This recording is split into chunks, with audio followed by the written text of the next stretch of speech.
Hello class 8 students, welcome back to the Smart Learning channel. So today we are going to start exercise 7a of chapter factorization of R.S. Agarwal. Yes, so in the previous video I have explained you about what do you mean by this term factorization. Yes, and I hope that you all have seen that introduction video, and if you have not seen, please watch that video, then come to the exercise part. Okay, so exercise 7a, question number 1, जितने भी question है इसमें हम लोग को factorise ही करना है. तो क्वेश्चन नंबर 1 का फर्स्ट पार्ट है 12x प्लस 15.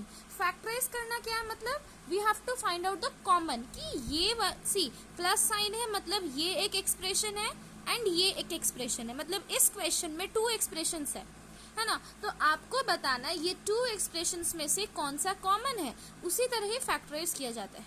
ठीक है, सो 12x एंड 15.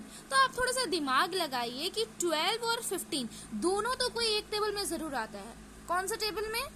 यस, 3 का टेबल में. 3 4 12 आता है एंड 3 5 12 आता है. यस, तो अगर हम लोग इसको 12x को एक्सपैंड करके लिखेंगे, so this will come 3 into 4 into x.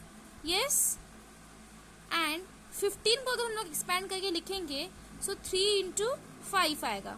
ये सुनो, नाउ ये दोनों निकल गए, हम लोग इसको एक्सपैंड कर लिए, तो यहाँ पर भी 3 है और यहाँ पर भी 3 है. दोनों साइड में 3 है, मतलब 3 कॉमन है ना. दोनों साइड में 3 कॉमन है, तो हम लोग एक बार लिख लिए. अभी मल्टीप्लाई का साइन हम लोग ऐसे ब्रैकेट में भी लिख सकते हैं. बचा क्या? 4x और इस तरफ 5, और तो कुछ कॉमन आपको दिख नहीं रहा है. सो सिंपली 4 इंटू एक्स मतलब 4x, देन प्लस का साइन. 3 तो ऑलरेडी हम लोग ले चुके हैं, तो बचा क्या? 5. So this is the factorise. हम लोग इसको फैक्टराइज कर लिए. बस इसमें आपको सोचना है और दिमाग लगाना है कि ये एक्सप्रेशन में से कॉमन क्या निकलेगा. Clear? First number is clear to you. Now second number क्या है? 14m minus 21. 14m minus 21. 14m को हम लोग कैसे लिख सकते हैं? 2 into 7 into m. Yes, minus 21 को कैसे लिख सकते हैं? 3 इंटू 7. नाउ ये दोनों में आपको कॉमन क्या दिख रहा है? 7 कॉमन है, तो 7 यहाँ भी है, यहाँ भी है, तो 7 को हम लोग कॉमन ले लिए. फिर ब्रैकेट रखिए. ब्रैकेट मतलब वही मल्टीप्लिकेशन यहाँ पर है ना, कोई साइन नहीं है, मतलब मल्टीप्लाई. तो यहाँ पर बचा क्या? 2m, देन माइनस, यहाँ पर ऑलरेडी हम लोग 7 ले चुके हैं, सो बचा क्या? 3. So this is the final answer. Clear? So 1 का 1 और 2 पार्ट क्लियर है. Coming to question number 1, 3 number 9n minus 12n square. ये क्वेश्चन है, तो इसमें 9n को हम लोग कैसे लिख सकते हैं? 3 इंटू 3n है ना. और इसमें 12n को कैसे लिखेंगे?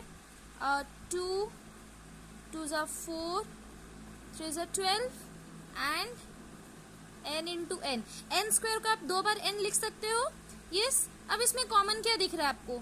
यहाँ पर एक तो 3 है, यहाँ पर भी एक 3 है, यहाँ पर एक n है और यहाँ पर भी एक n है.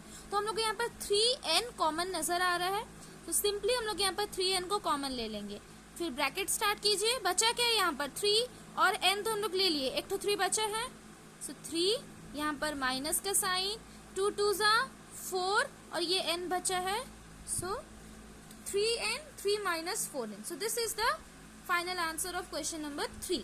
क्लियर? तो ये था क्वेश्चन नंबर 1 का 3 क्वेश्चंस. चलिए क्वेश्चन नंबर 2 पे आते हैं. Coming to question number 2. Question number 2 का फर्स्ट नंबर में है 16a स्क्वायर माइनस 24ab. तो इसमें क्या कॉमन आएगा? 16 और 24. 16 को हम लोग कैसे लिख सकते हैं? 2 2 4, देन वैसे आप एलसीएम निकाल के आप 2 को बार बार लिख सकते हो, बट ऐसे करने से अच्छा आप मेंटली कैलकुलेशन कर लो कि 16 और 24 कोई एक टेबल में आता है. कौन से टेबल में? 4 4 16 एंड 4 6 24. तो ये दोनों 4 का टेबल में आता है, so we can take 4 as common.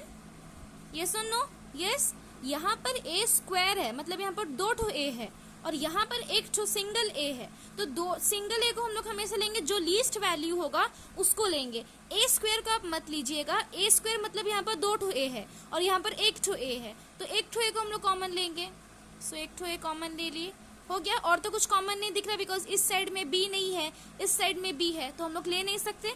So common निकल गया। अभी जो बचा है उसको आपको सिंपली लिखना है ब्रैकेट में। यहाँ पर जब हम लोग 4 ले लिए, 4 इंटू 4 16 होता है ना, तो यहाँ पर 4 बचा है 4। ठीक है, ट्राई टू अंडरस्टैंड। इसको आप मेंटली भी कर सकते हो because now you are in class 8। A square का हम लोग ऑलरेडी एक तो ए ले लिए, तो और एक ए बचा है, सो 4a माइनस साइन। यहाँ पर 4 6 या 24 हम लोग लिए थे, तो 4 को तो हम लोग ऑलरेडी कॉमन ले लिए, तो यहाँ पर 6 बचा। a को भी हम लोग ले लिए, तो यहाँ पर बचा है b। So final answer is 4a into 4a minus 6b। This is the final answer. ठीक है, नाउ 2 नंबर 15ab स्क्वायर। सी इसमें b का स्क्वायर है, a सिंगल है, b का स्क्वायर है, माइनस 20a स्क्वायर b। इसमें a का स्क्वायर है, b सिंगल है। ठीक है, सो इसमें क्या कॉमन आएगा, पहले अब नंबर में ही देख लो। 15 और 20 कौन से टेबल में आएगा, ऑब्वियसली 5 का टेबल में।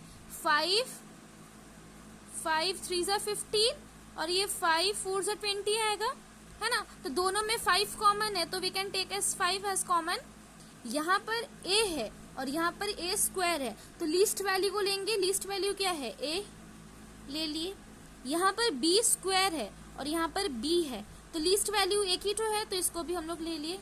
कॉमन का काम खत्म। अब जो बचा है उसको आपको लिखना है। यहाँ पर 5 3 से 15 हुआ ना, तो 5 तो ऑलरेडी ले चुके, तो 3 बचा है, a भी ले लिए। यहाँ पर b स्क्वायर है, b स्क्वायर मतलब 2 ठो b है, b इंटू b मिलकर b स्क्वायर बनता है ना, और b प्लस b मिलकर 2b बनाते हैं। ये याद रखना, कंफ्यूज मत होना। सो b स्क्वायर मतलब 2 ठो b है, इनमें से एक ठो b हम लोग ले चुके हैं, तो यहाँ पर बचा और एक ठो b। देन माइनस 25 4 जा, तो 5 तो ले चुके हैं, तो 4 बचा है। एंड देन a स्क्वायर है, मतलब 2 ठो a था, यहाँ पर एक ये हम लोग कॉमन ले लिए, तो दूसरा a बचा है। एंड देन b भी कॉमन ले लिए, तो b यहाँ पर और नहीं रहेगा। सो this is the final answer, 5ab into 3b minus 4। अगर आपको लगता है कि आप गलत किए हो कि सही किए हो, आपको कैसे पता चलेगा, सिंपली इसको आप मल्टीप्लाई कर लो, तो आपको आंसर मिल जाएगा, यही वाला आंसर आपका आएगा। ठीक है, क्वेश्चन नंबर 2 क्लियर है। 3 पे आते हैं। 12x स्क्वायर y क्यूब, ये जो 3 है टू द पावर 3, इसको हम लोग y क्यूब भी बोलते हैं।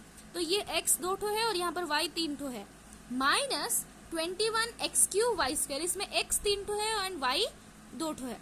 ठीक है, नाउ 12 और 21 दोनों कौन से टेबल में आएंगे, ये आपको सोचना है। पहले नंबर का काम खत्म कर लीजिए। तो दोनों 3 के टेबल में आएगा। 3 4 जा 12 एंड 3 7 जा 21, तो दोनों में 3 कॉमन है, so we can take 3 as common. यहाँ पर x स्क्वायर है और यहाँ पर x क्यूब है, मतलब यहाँ पर 3 ठो x है और यहाँ पर 2 ठो x है, तो हम लोग को हमेशा कम वाला वैल्यू को लेना है कॉमन। तो x स्क्वायर को हम लोग कॉमन ले लिए। ठीक है, यहाँ पर y क्यूब है और यहाँ पर y स्क्वायर है, तो किसको कॉमन लेंगे, y स्क्वायर को। कॉमन का काम खत्म हो गया। अब जो बचा है उसको आपको ब्रैकेट के अंदर लिखना है।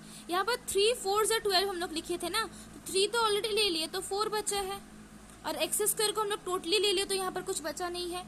वाई स्क्वायर लिए है, मतलब सी यहाँ पर वाई इंटू वाई है ना, तो इनमें से 2 ठो वाई ले लिए, तो 1 ठो वाई बचा है, सो वाई माइनस 3 7 सा, तो 3 ऑलरेडी ले चुके हैं, तो 7 बचा।